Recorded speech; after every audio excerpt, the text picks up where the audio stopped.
Here's a pair of AirPods Max. I'm going to show you how to connect or pair this directly to your LG TV via Bluetooth.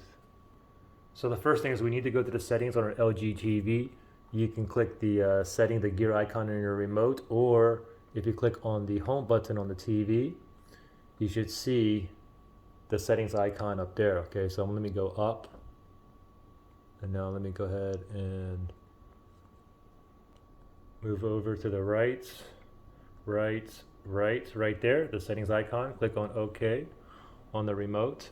And now we get this left pane here, this menu. What we want to do is go down, and we want to go down to sound out right there, okay? And currently you can see it says it's going to my internal TV speaker. Let's click on OK on the remote. So there's internal TV speaker. Now let's move to the right on the remote. Let's move to the right. Optical, no. Let's move up to the right again. HDMI ARC, no. Let's move up to the right again. Bluetooth is kind of grayed out. Now what we want to do is go down to device selection. So go down to device selection and click on OK on the remote. And give this 1 second. Okay, so now you can ignore, you can see it says paired devices. I have a bunch of other headphones and Bluetooth earbuds that are paired to this, okay? But now we're going to go ahead and pair your AirPods Max here. So what you want to do is first put it in pairing mode. So you got the button right here, not the dial button, this button here. So what we want to do is press and hold this. Press and hold that button until you see a white blinking light, okay? Okay, so now it's blinking. You can see it's blinking off and on.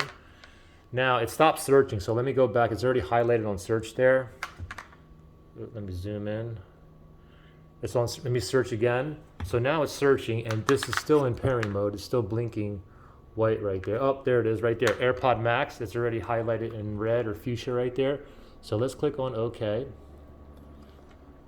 And I give it 1 second, and we should be connected. Okay, it said AirPod Max is connected up there, and you see the check mark right there. So we're connected. So now I can go ahead and use these and watch Netflix or YouTube or whatnot, and audio will come out of here. Okay, now if you have problems where you couldn't connect, or maybe you couldn't get the blue blinking light, go look in the link below, and I'll show you how to restart these as well as how to do a factory reset. All right, and also when you have these hooked up or paired, you can use the dial here to increase and decrease volume. You can tap this right here to mute, and you can also, as you're watching TV, you can go ahead and tap the noise cancellation button, put a noise cancellation or transparency or the other mode. All right, so it's pretty simple. Good luck, guys.